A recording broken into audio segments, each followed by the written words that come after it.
Why did you think it was a good idea to put together a book about this man? Well, in my research in other areas, I came across Daniels several times. He had his thumb in many different pies.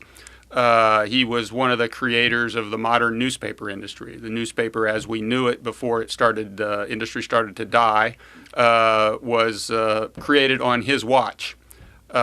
He was also the leader of the white supremacy campaign in North Carolina, which disenfranchised African American voters and ushered in the Jim Crow era.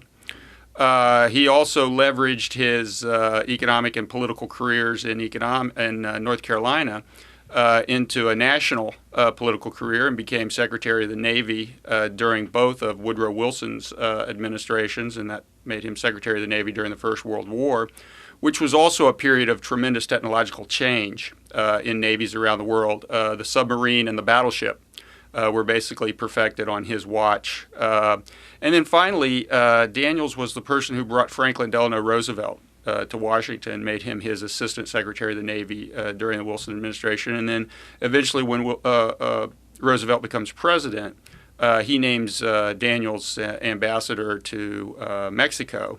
And he serves during a very interesting time when Mexico expropriated U.S. oil properties, and he persuades Mexico to be an ally during the Second World War. Any one of those four things could have made Josephus Daniels important for good or for ill, especially in that white supremacy campaign.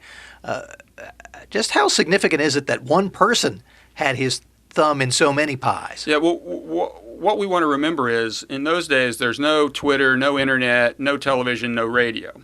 So the news came from the newspaper. So, being in control of a newspaper made you a powerful person economically, socially, and political. And Daniels, in 1894, takes over the Raleigh News and Observer and makes it arguably the most important newspaper in the South.